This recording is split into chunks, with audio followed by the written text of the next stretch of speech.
한 주간 평안하셨습니까? 네, 오늘 예배하는 이 시간 우리 주께서 우리의 수고하고 짐진 모든 것들을 해결해 주시리라 믿습니다. 아멘. 저도 금요일마다 기타를 치고 있는데 기타를 잡으면 반드시 하는 것이 있습니다. 무엇일까요?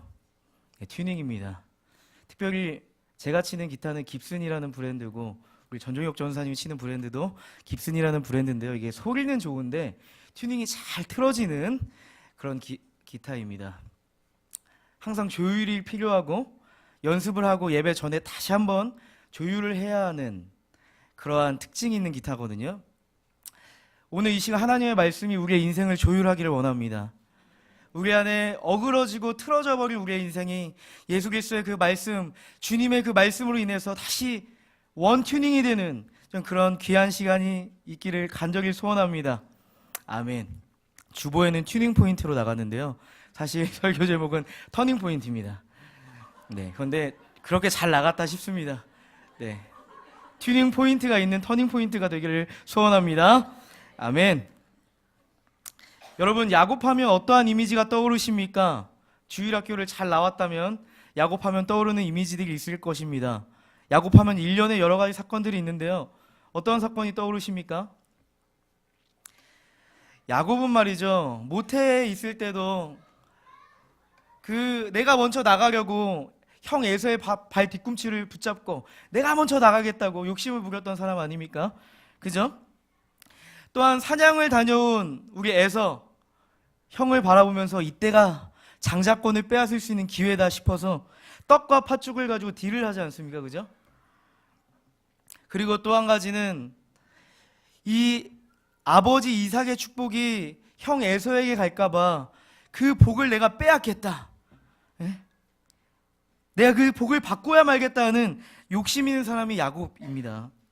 이 세 가지 사건만 보면 야곱이 어떠한 기질의 사람인지, 야곱에게 어떠한 특징이 있는지 우리는 알 수가 있습니다. 야곱은 말이죠, 원하는 것은 반드시 가져야 하는 사람입니다. 자신의 계획이 성공할 수만 있다면 수단과 방법 가리지 않는 그러한 사람입니다. 야곱은 참 지나치게 인간적입니다.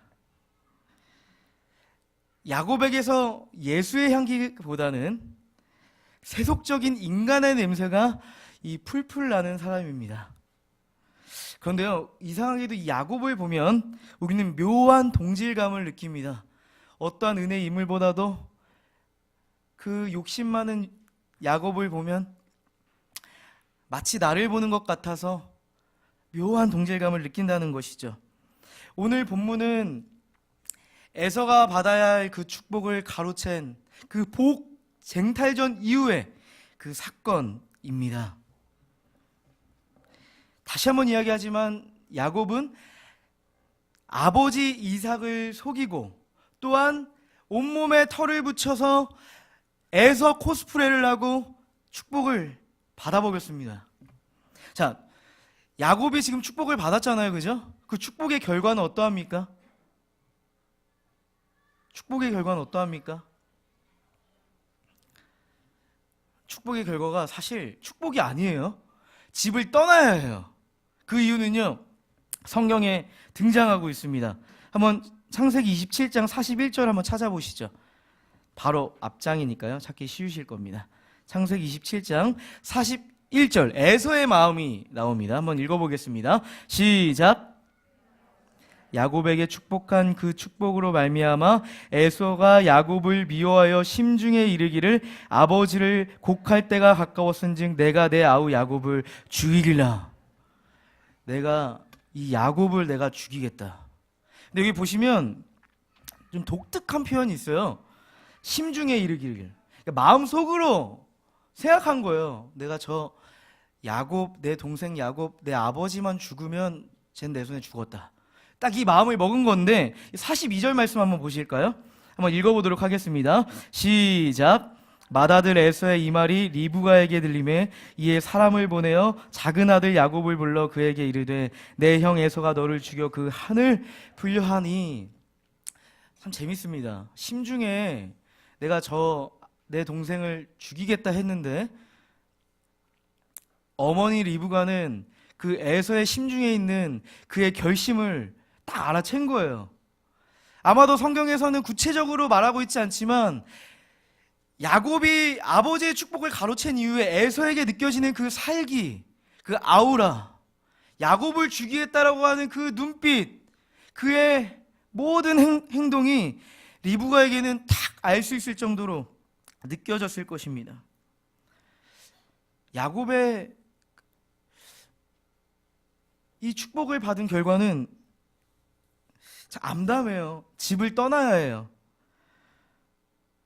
사랑하는 아버지 어머니를 두고 떠나야만 해요. 가만히 있다가는 그 복수의 칼에 내가 죽게 생겼어요. 오늘 본문은 이러한 배경에서 시작을 합니다.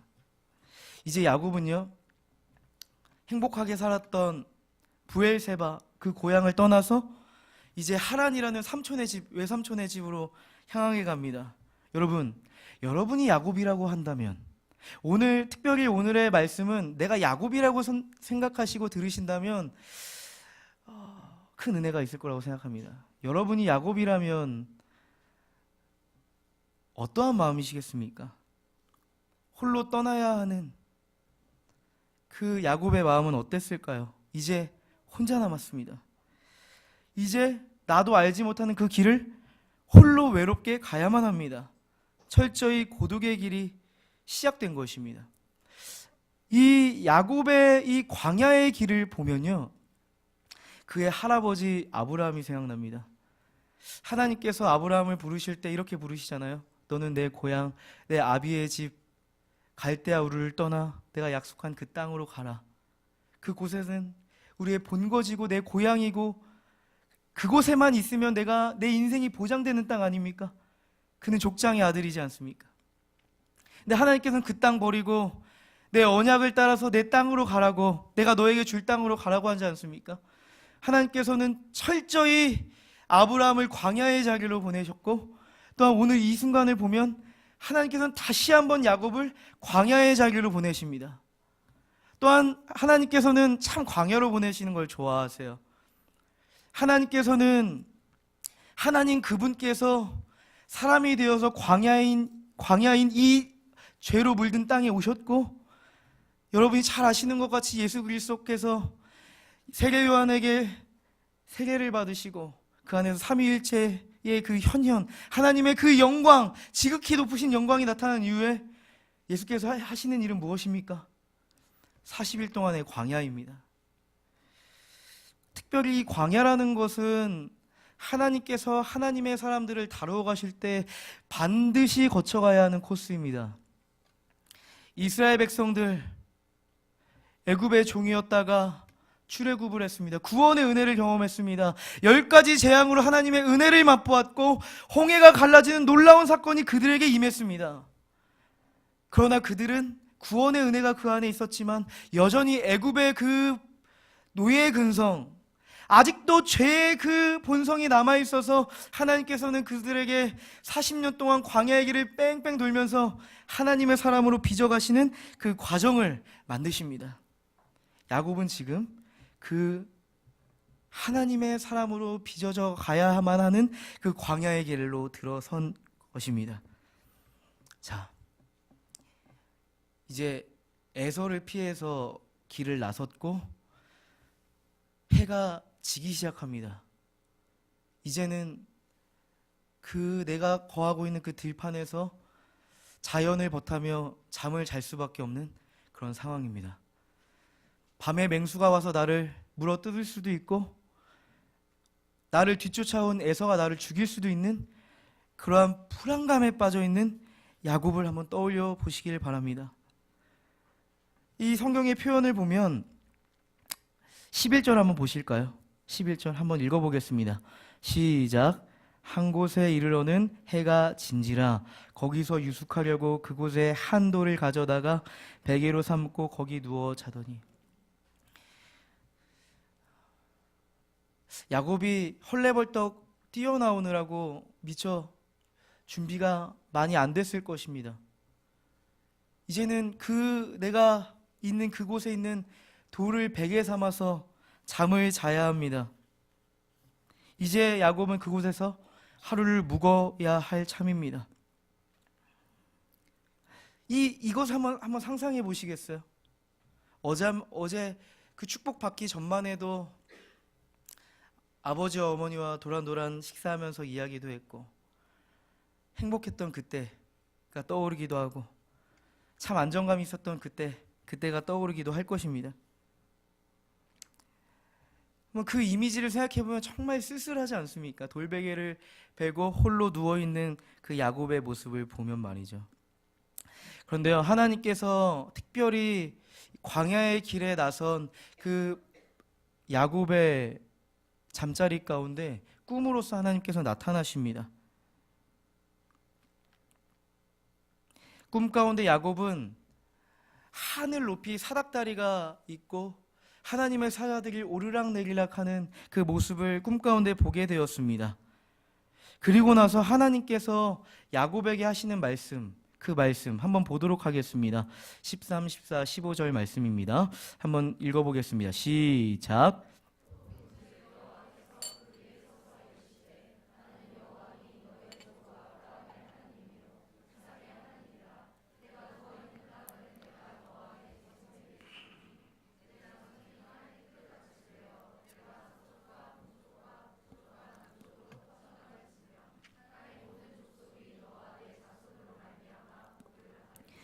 내가 너와 함께 있어 내가 어디로 가든지 너를 지키며 너를 이끌어 이 땅으로 돌아오게 할지라. 내가 너에게 허락한 것을 다 이루기까지 너를 떠나지 아니하리라 하신지라.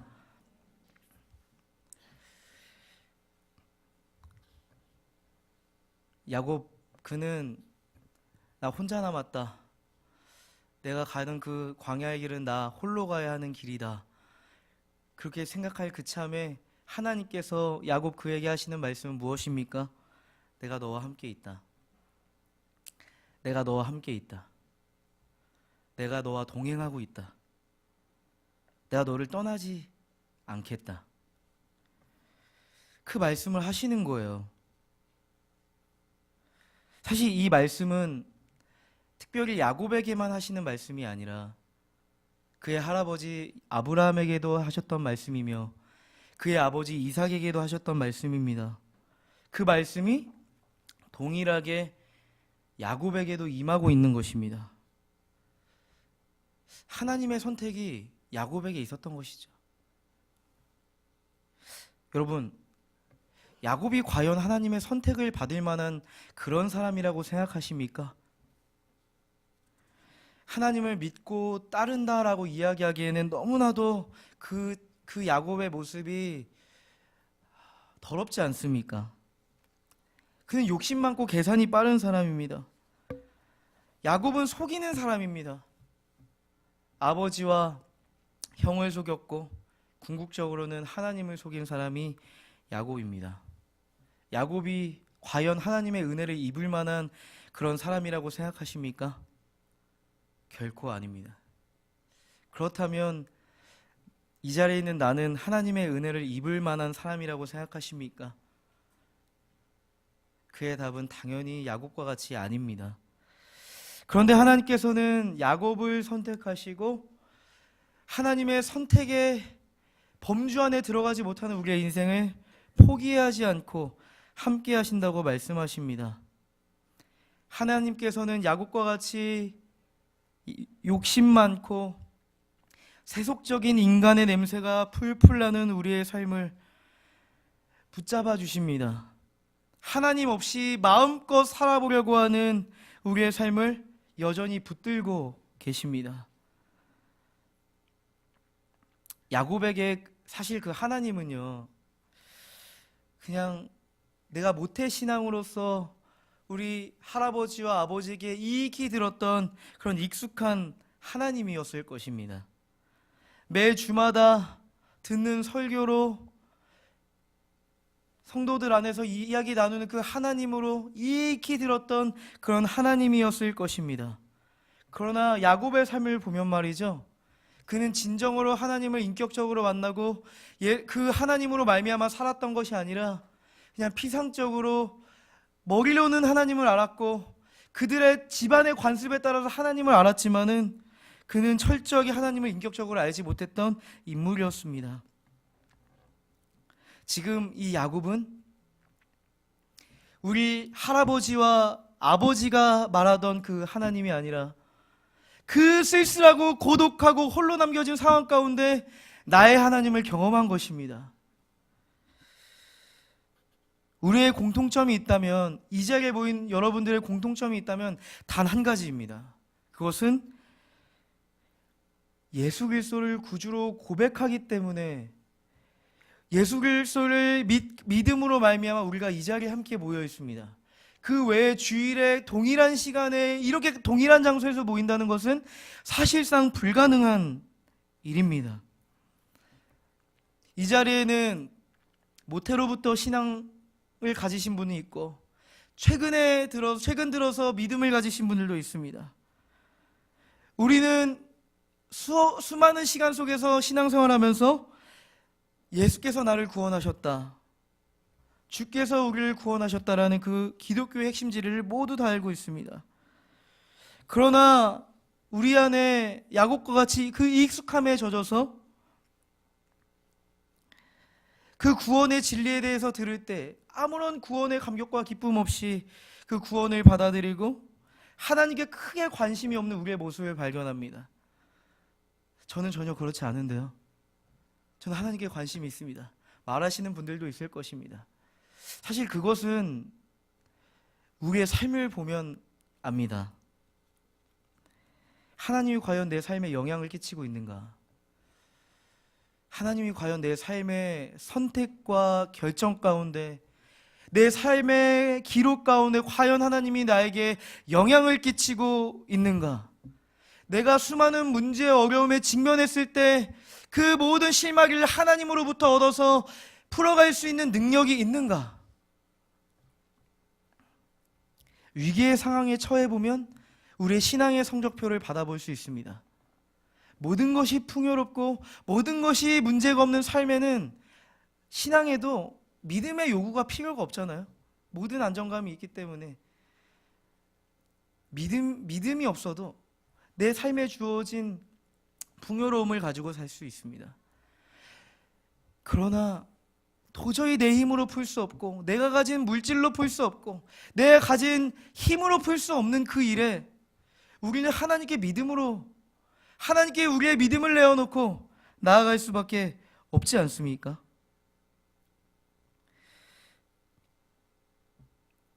야곱 그는 우리와 같이 하나님에 대해서 피상적으로는 알고 있었지만 그의 삶을 움직일 만한, 그의 위기 가운데 그를 움직일 만한 그러한 힘이 없었던 자였습니다. 그저 주일마다 설교 속에서 듣는 그 하나님, 그냥 교회에서만 말하는 그 하나님, 신앙 좋은 선배나 후배나 친구들이 말하는 그 하나님, 그러한 하나님이었던 것입니다. 지금 야곱은 그 누구도 도와줄 수 없는 지금입니다. 하나님께서는 좌절과 실패를 경험하고 스스로 아무것도 할 수 없는 그러한 인생들에게 손을 내미십니다. 우리가 하나님을 만날 때는, 하나님을 인격적으로 만날 때는 철저히 부서져 있을 때입니다. 우리의 신앙의 터닝 포인트는요, 그 하나님이 그 누구의 하나님이 아니라 그 언약의 하나님, 그 구원의 하나님이 나의 하나님이다 고백할 때 우리 신앙의 터닝 포인트가 시작되는 것입니다. 우리의 영적 신앙의 개혁이 일어나는 것입니다. 하나님과의 이 인격적인 관계가 없는 신앙은요, 죽음에 빠집니다. 죽어버립니다. 이런 생각을 갖게 되는 거죠. 설교도 뭐 별거 있겠어. 창세기 설교도 많이 들었다. 오늘도 오늘 순모임도 마찬가지다. 매주 신세 한탄만 하고 끝날 것이다. 이렇게 하면서 매너리즘에 빠져버리거나 그냥 외식적 신앙으로 그쳐버리는, 그냥 사람의 관계가 좋아서 어떠한 커뮤니티로서의 교회를 나와버리는 그러한 죽은 신앙으로 결론 맺을 수밖에 없는 것입니다. 반대로 하나님과의 인격적인 관계가 살아있는 신앙, 그 누구의 하나님이 아니라 나의 하나님이 되는 그 신앙은요, 부활이 있습니다. 그 신앙에 생동감이 있습니다. 생명이 있습니다.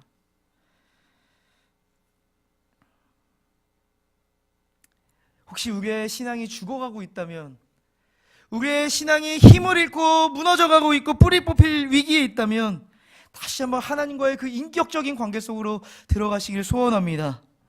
아멘. 지금 야곱에게 주신 그 언약의 말씀은 다시 한번 이야기하지만 아브라함과 이삭에게 주신 말씀입니다. 한번 창세기 12장 말씀을 볼까요? 한번 읽어보도록 하겠습니다. 12장 1절부터 3절까지의 말씀입니다. 시작. 아브라함에게 이르시되 너는 너의 고향과 친척과 아버지의 집을 떠나 내가 너에게 보여줄 땅으로 가라. 내가 너로 큰 민족을 이루고 내게 복을 주어 내 이름을 창대하게 하리니 너는 복이 될지라. 너를 축복하는 자에게는 내가 복을 내리고 너를 저주하는 자에게는 내가 저주하리니 땅의 모든 족속이 말미암아 복을 얻을 것이라 하신지라. 아멘. 창세기 12장 하나님께서 아브라함을 부르시고 주신 소명입니다. 1절을 보시면 하나님께서 요구하시는 포인트가 있습니다. 어디로 가라는 것이죠? 제가 줄을 쳐놨습니다. 땅으로. 2절 한번 보실까요? 2절에 하나님께서 아브라함에게 어떻게 하겠다 말씀하십니까? 큰 민족을 이루겠다. 세 번째 한번 볼까요? 3절. 어떻게 말씀하십니까? 네, 좀 길죠? 네, 서술해야 되니까요. 제가 말하겠습니다. 내가 너를 축복하는 자에게 복을 주고 너를 저주하는 자에게 저주하겠다. 이 세 가지 포인트의 말씀을 주십니다. 언약의 말씀을 주십니다. 여러분, 국가의 3요소 혹시 기억하십니까? 국가를 이루기 위한 세 가지 요소 뭡니까? 세 가지 뭐죠? 국민, 영토, 주권. 이 세 가지의 요소가 있어요. 나라를 이룰 수 있습니다. 1장에 보시면 하나님께서 아브라함에게 약속하신 첫 번째는 땅입니다. 두 번째, 큰 민족, 하나님의 백성입니다. 세 번째, 내가 너에게 축복하는 자에게 축복할 것이고 너를 저주하는 자에게 저주할 것이다. 그 주권이 누구한테 있다는 것이죠? 하나님께 있다는 것이죠. 그렇다면 하나님께서는 무엇을 계획하고 아브라함에게 소명을 주시는 것입니까? 무슨 나라를 만들고자 하시는 것입니까? 하나님의 나라를 만들자. 우리 함께 내가 계획하고 너를 통해 이루는 하나님의 백성이 이루는 하나님의 나라를 한번 우리가 다시 한번 회복해보자 라는 비전을 제시하시는 거예요. 창세기 1장 28절에 보면 하나님께서 온 세상 만물을 지으시고 아담과 하와에게 말씀하십니다. 너는 생육하고 번성하고 충만하라. 그리고 정복하고 다스리라 라고 말씀하십니다. 아브라함에게 주시는 하나님의 그 하나님 나라의 원대한 꿈은요, 아브라함에게 처음 주어졌던 것이 아니라 모든 창조 세계를 만드시고 하나님께서 언약의 대표자인 아담과 하와에게 주셨던 비전과 동일합니다. 내가 아담과 하와 너희를 통해서 내가 만든 모든 세계를 다스릴 것이다. 하나님 나라를 이룰 것이다. 하신 거죠? 그러나 위기가 찾아오지 않습니까? 하나님 나라의 위기. 그것은 아담과 하와가 하나님 나라의 법, 하나님 나라의 그 기준을 무너뜨린 일이었지 않습니까? 그죠? 그것이 선악을 알게 하는 나무의 열매를 먹고 불순종과 죄의 길, 인간 안에는요, 이제 하나님 나라를 추구하고자 하는 열망과 비전과 삶의 목적, 하나님의 뜻과 꿈이 사라진 것입니다. 하나님은 수없이 하나님의 사람들에게 이 비전을 주세요. 우리 하나님의 나라를 이루자. 내가 너와 함께 동역하고 싶다. 내가 이러한 계획을 세웠고 하나님 나라의 계획을 세웠고 내가 하나님의 사람, 내가 선택한 너희를 통해서 하나님 나라를 이루고 싶다 라는 그 하나님의 원대한 꿈을 말씀하십니다. 창세기 12장부터 자세히 성경을 읽어 나가다 보면 이와 같은 패턴의 말씀을 계속하세요. 왠지 아십니까? 아브라함은 그 가나안 땅에 가보니까 이미 그 가나안 땅에 살고 있는 거민들이 있어요. 내가 붙어 살만한 땅이 없다고 생각이 드는 거죠. 마치 우리가 신앙을 가지고 이 땅에 살아갈 때 내가 신앙을 가지고 살만한 그런 여지가 없다 생각하는 것처럼 말이죠. 또한 그 땅에 기근이 찾아오면 아브라함의 선택은요, 당연히 그럴 때는 합리적 사고를 해서 곡식 있는 땅으로 가자, 애굽으로 가버리지 않습니까? 땅을 쉽게 버리는, 또한 하나님의 그 큰 민족으로 이루겠다라고 하는 그 약속은 아브라함과 아브라함의 그 사라의 그 씨로부터 이삭을 주시는 거 아닙니까? 기근으로 말미암아 애굽으로 갔고 애굽에 가서 너무 아내가 우리 사라가 예쁘니까 누이라 속이고 바로에게 사라를 넘겨주지 않습니까? 하나님의 땅의 위기요, 두 번째는 씨의 위기입니다.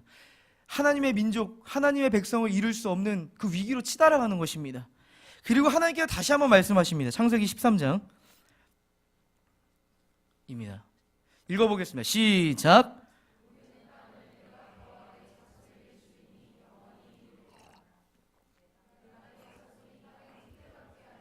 사람이 땅의 티끌을 능히 셀 수 있을진데 내 자손을 세리라.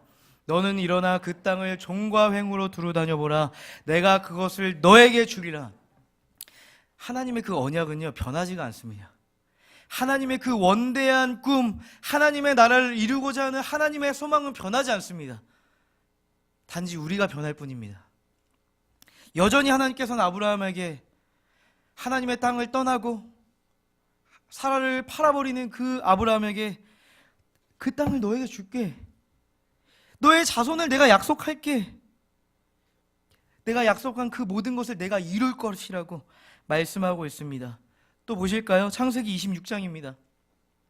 읽어보겠습니다. 이것은 지금 창세기 12, 13장은 하나님께서 아브라함에게 주신 말씀이고, 지금 26장은 하나님께서 이삭, 야곱의 아버지에게 주신 말씀입니다. 읽어보겠습니다. 시작. 내가 이 모든 땅을 너와 내 자손에게 주리라. 내가 내 아버지 아브라함에게 맹세한 것을 이루어 내 자손을 하늘의 별과 같이 번성하게 하며 이 모든 땅을 내 자손에게 주리니 내 자손으로 말미암아 천하 만민이 복을 받으리라. 내가 내 아버지 아브라함과 맹세하여 약속한 것 같이 그 땅을 너에게 줄 것이다. 너의 자손을 하늘의 별과 같이 많게 할 것이다. 번성케 할 것이다. 그리고 그 나라의 주권자는 내가 될 것이다 라고 하시는 장면입니다. 보세요. 하나님께서는 하나님이 선택하신 아브라함과 이삭과 야곱에게 하나님의 영원히 변치 않는 그 신실하신 언약을 말씀하여 주십니다. 하나님 나라의 소망과 비전을 보여주십니다. 하나님 없는 나라가 주류인 세상 가운데 하나님을 찾아볼 수 없는 세계관과 가치관이 있는 그 세상 속에서 하나님의 나라를 세워야 하는 열망과 비전을 보여주시는 것입니다. 이 하나님 나라를 세우는 것은 추상적 개념이 아닙니다. 그 사건은 창세기 6장에 이미 등장하고 있는데,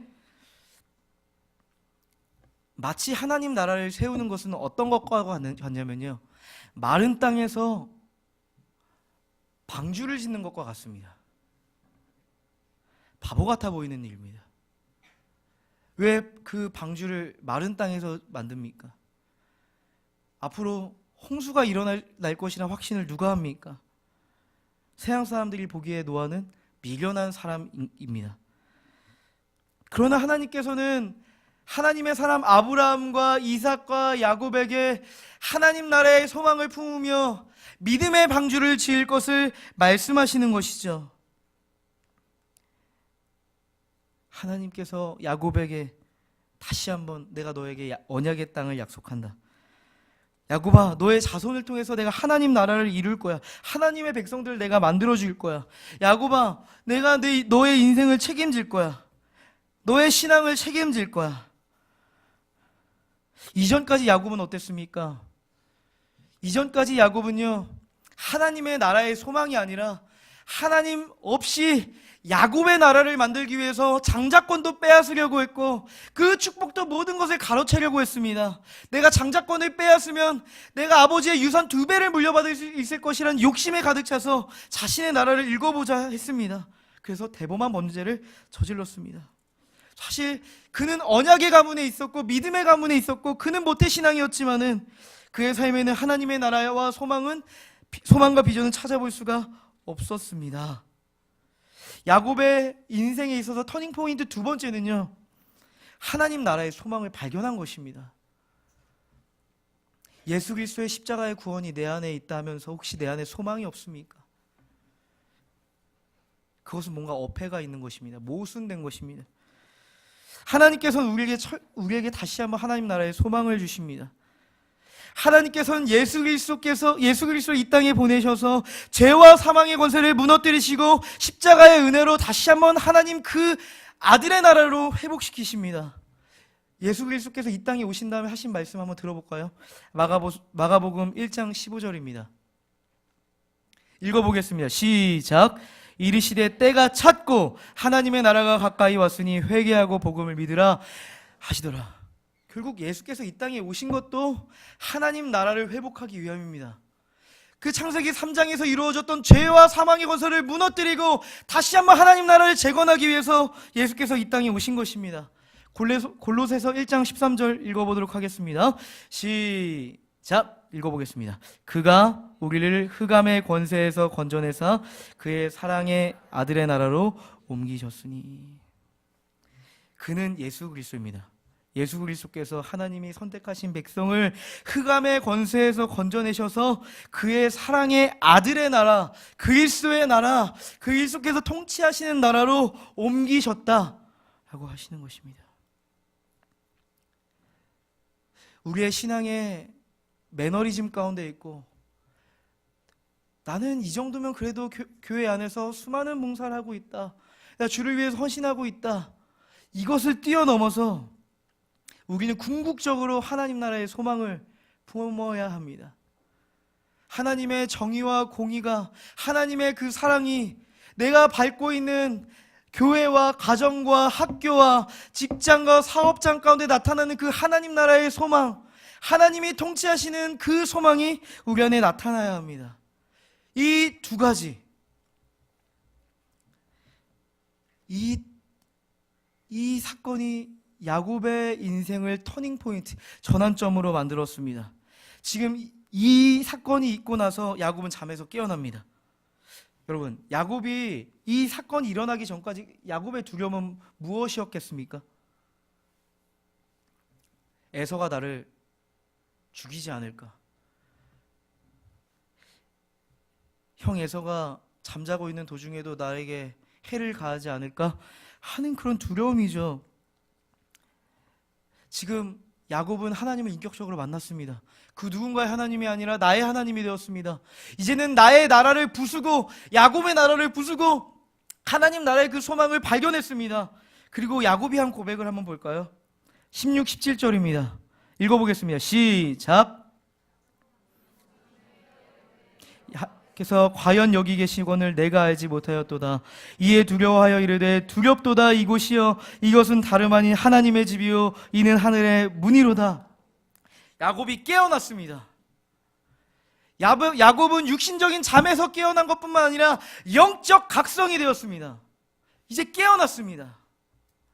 그러면서 하는 고백을 보면 알 수 있습니다. 여기에 하나님이 계시거늘 내가 알지 못했다. 야곱은 이전까지 단 한 번도 하나님의 임재의식 속에서 살아간 적이 없었습니다. 하나님이 내 삶에 동행하여 오시고 임마누엘 하나님, 여호와 하나님께서 나와 함께 하시다, 그 임재의식이 그에게 없었습니다. 그러나 지금 야곱은 영적으로 각성해서 깨닫게 된 것입니다. 이곳은 주님이 나와 함께 하시는 하나님의 집이다. 이전까지 내가 알지 못하였으되 주님이 나와 함께 하셨다. 그것을 깨닫게 된 것입니다. 이것은요, 단순히 하나님을 깨닫게 된 차원이 아닙니다. 그의 두려움이 전환되었습니다. 터닝포인트가 되었습니다. 그의 두려움은 이전까지는 내 삶을 내 스스로 개척하고자 하는 열심에 있었고 에서로부터 피하려고 하는 그런 두려움이었지만, 이제는 그 두려움의 대상이 누구로 바뀌었습니까? 하나님으로. 그 경외의 대상이 하나님으로 전환된 것입니다. 터닝 포인트가 된 것이죠.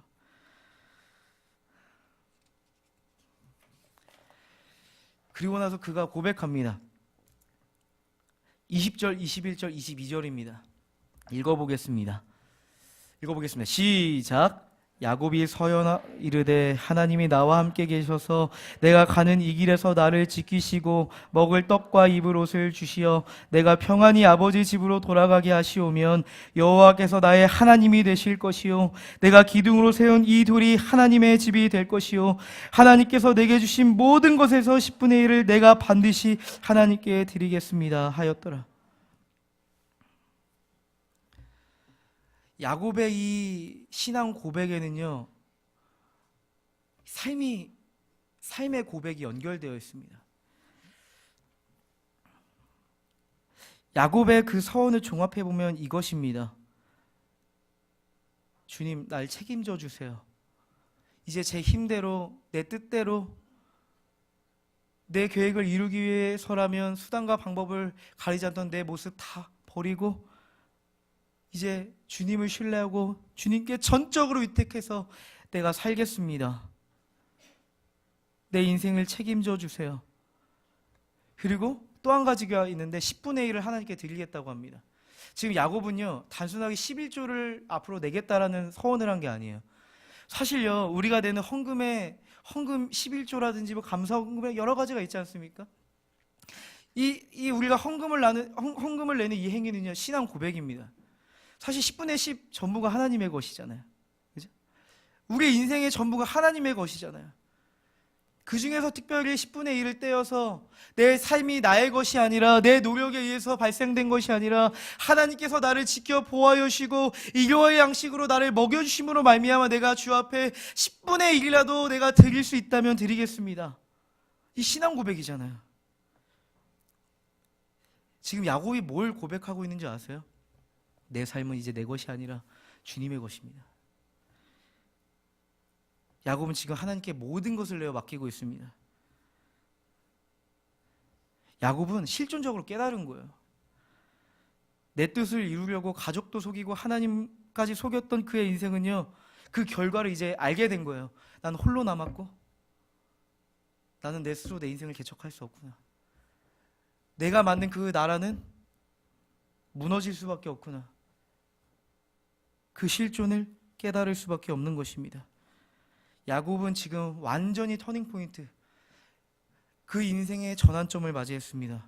자기 중심적 삶에서 이제는 하나님 중심의 삶으로 완전히 탈바꿈되었습니다. 하나님의 임재를 경험하기 전 그는 두려움의 대상이 사람이었고, 야곱은 불안하고 두려운 마음에 사람을 속이며 그렇게 살았습니다. 오늘의 말씀을 통해서 하나님께서 우리에게 주시는 말씀은 무엇입니까? 하나님은 그 누구의 하나님이 아니라 우리 각자의 하나님이 되시기를 원하신다는 것입니다. 또한 하나님께서는 우리 안에 하나님 나라의 소망을 깨닫게 해주십니다. 우리와 함께 동역하여서 그 하나님 나라를 온전히 이루기를 원하십니다.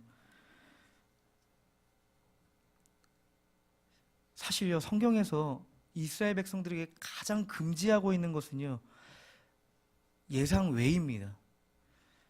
우상 숭배하지 말라? 아닙니다. 두려워하지 말라입니다. 이스라엘 백성에게 두려움이 찾아올 때는요, 하나님보다 더 두려운 적국이 나타났을 때, 그들을 진짜 강하고 그들을 멸망시킬 힘이 있어서가 아니라 이스라엘 그들의 신앙 안에 하나님을 향한 경외함이 무너졌기 때문에 세상의 수많은 권세들의 힘이 그들의 마음에 두려움으로 작용했던 것입니다. 하나님께서는 우리 안에 두려움의 전환을 요구하십니다. 혹시 어려운 상황 가운데 있다면, 마치 홀로 남겨진 것 같은 고독하고 쓸쓸한 상황 가운데 우리가 있다고 한다면, 오히려 그 시간은 하나님을 인격적으로 만나는 시간이 될 것이고, 그 고민과 주 앞에 서는 그 피땀 흘린 우리의 눈물이 있는 그곳에 하나님 나라의 소망을 부어주실 것입니다. 우리가 이 시간 함께 찬양하고 싶습니다.